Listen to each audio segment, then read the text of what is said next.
3월 31일 월요일 누가복음 17장 20절에서 37절까지 말씀 읽고 말씀 나눕니다. 바리새인들이 하나님의 나라가 어느 때 임하니까 묻거늘 예수께서 대답하여 이르시되 하나님의 나라는 볼 수 있게 임하는 것이 아니요 또 여기 있다 저기 있다고도 못하리니 하나님의 나라는 너희 안에 있느니라. 또 제자들에게 이르시되 때가 이르리니 너희가 인자의 날 하루를 보고자 하되 보지 못하리라. 사람이 너희에게 말하되 보라 저기 있다 보라 여기 있다 하리라. 그러나 너희는 가지도 말고 따르지도 말라. 번개가 하늘 아래 이쪽에서 번쩍이어 하늘 아래 저쪽까지 비침같이 인자도 자기 날에 그러하리라. 그러나 그가 먼저 많은 고난을 받으며 이 세대에게 버림받아야 할지니라. 노아의 때에 된 것 같이 인자의 때에도 그러하리라. 노아가 방주에 들어가던 날까지 사람들이 먹고 마시고 장가들고 시집가더니 홍수가 나서 그들을 다 멸망시켰으며 또 롯의 때와 같으리니 사람들이 먹고 마시고 사고 팔고 심고 집을 짓더니 롯이 소돔에서 나가던 날에 하늘로부터 불과 유황이 비오듯 하여 그들을 멸망시켰느니라. 인자가 나타나는 날에도 이러하리라. 그날에 만일 사람이 지붕 위에 있고 그의 세간이 그 집 안에 있으면 그것을 가지러 내려가지 말 것이요 밭에 있는 자도 그와 같이 뒤로 돌이키지 말 것이니라. 롯의 철을 기억하라. 무릇 자기 목숨을 보존하고자 하는 자는 잃을 것이요 잃는 자는 살리리라. 내가 너에게 이르노니 그 밤에 둘이 한 자리에 누워 있음에 하나는 데려감을 얻고 하나는 버려둠을 당할 것이요 두 여자와 함께 맷돌을 밟고 있음에 하나는 데려감을 얻고 하나는 버려둠을 당할 것이니라. 그들이 대답하여 이르되 주여 어디 오니까 이르시되 죽음 있는 곳에는 독수리가 모이느니라 하시니라. 아멘. 오늘 본문은 이미 임한 하나님의 나라와 완성될 하나님의 나라에 대해서 말씀해주고 있습니다. 그래서 구조를 나눠보면 이렇게 두 부분으로 나눌 수가 있습니다. 자, 그러면 하나씩 하나씩 보도록 하겠습니다. 먼저 20절에서 21절에 나오는 이미 임한 하나님의 나라입니다. 자, 예수님은 오래전부터 하나님의 나라가 가까이 왔다라고 선언하셨어요.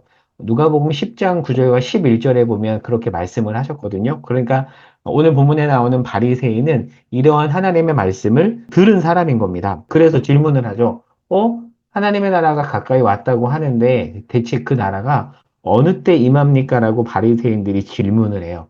자, 이 질문을 통해서 유추해 보면 바리새인들이 생각하는 하나님의 나라는 예수가 힘을 가진 정치적 메시아로서 로마를 뒤집어 엎고 이스라엘이 힘을 가진 나라가 되는 거예요. 그런 개념을 가지고 하나님 나라에 대해서 생각을 한 겁니다. 자, 그런데 예수가 이스라엘 해방을 위해서는 어떤 힘을 가지기 위해 움직이지 않는 거죠. 그러자 비꼬듯이 질문하는 겁니다. 대체 하나님의 나라가 어느 때 임해요? 라고 비꼬듯이 질문을 하는 겁니다. 자, 그러자 예수님이 뭐라고 답을 하시죠? 하나님의 나라는 볼 수 있게 임하지 않고 이미 너희 안에 있다라고 말씀을 하십니다. 자, 너희 안에 하나님의 나라가 있다라는 표현을 유심히 보겠습니다. 자, 너희 안에 있다라는 것은요, within you가 아니고 among you입니다. 무슨 차이가 있을까요? 자, 이 부분을 알버트 월터스라는 학자가 쓴 창조 타락 구속이라는 그 책에 보면 이렇게 설명을 하는데요. 만약에 하나님의 나라가 너희 안에 이 부분을 within you라고 해석을 해버리면, 자, 어떻게 하나님 나라를 우리가 이해할 수 있냐면, 개인의 경건과 내면 생활에 국한지어서 하나님 나라를 생각하게 됩니다. 자, 그런데 하나님의 나라는 어떤 단순히 내면에 임한 나라를 넘어서는 거죠. 그래서 어몽요라 번역해야 적절하다라고 합니다. 자, 그렇게 이 창조 타락 구속이라는 책에서 설명을 하거든요. 야, 이해가 되시죠? 자, 그런데 사람마다 이 하나님의 나라에 대한 이해가 다른데 어떤 자들은 특히 카톨릭 같은 경우는 하나님의 나라를 제도적 교회와 동일시시키고요. 또 혹자는 종말론적 미래에 한정시켜서 하나님의 나라를 이해하고 혹자는 이 땅에서 정의가 완전히 세워진 나라로 하나님의 나라를 이해하는데 하나님의 나라는 이렇게 어느 한 곳에만 치중되어 있는 나라가 아닙니다. 그런 나라가 아닌 것이죠. 그러니까 예수님이 말씀하신 하나님의 나라는 이 모든 것을 넘어서 어느 곳에서든지 하나님의 통치가 임한 곳입니다. 그러니까 하나님 나라라는 개념은 물리적 개념이 아니라 궁극적으로 통치의 개념입니다. 그래서 하나님의 통치를 받는 백성이 하나님의 말씀대로 살아가는 곳은 하나님의 나라라고 볼 수 있어요. 자, 이미 예수님은 하나님의 나라를 보여주셨는데 어떻게 보여주셨냐면 죄인을 부르시죠? 그리고 소외되고 병든 자들을 사랑으로 보살피잖아요. 그런 예수님을 통해서 이미 하나님의 나라가 임한 거예요. 단순한 물리적 개념이 아니라 그리고 먼 미래에 있을 내세적인 나라만이 아니고 지금 이 자리에서 하나님의 다스림 가운데 있는 현존하는 나라인 거죠. 그게 바로 이미 임한 하나님의 나라입니다. 그렇게 본다면 우리는 하나님의 나라를 이 땅에서 누릴 수 있어요. 경험할 수가 있습니다. 이것이 바로 이미 임한 하나님 나라에 대한 설명이고요. 자, 이어서 22절에서 37절까지는 완성될 하나님의 나라를 설명합니다. 자, 예수님이 오셔서 초림하심으로 하나님의 나라가 이미 시작되었지만 아직 완전히 완성된 건 아니죠. 언제 완성이 되죠? 예수님의 재림으로 완성이 됩니다. 그날 예수님이 다시 오시는 날이 되면 예수께서 의인의 눈물을 씻어주시며 악인은 심판을 당할 것입니다. 자, 그런데 오늘 본문에서 그 나라가 완성될 하나님의 나라가 반드시 오는데 갑자기 임한다라고 되어 있습니다. 이 두 단어가 중요하죠. 반드시 와요. 그러나 갑자기 임합니다. 갑자기 오기 때문에 사람들은 노아의 홍수가 일어났을 때처럼 그냥 평상시 아무렇지 않게 생활을 할 거예요.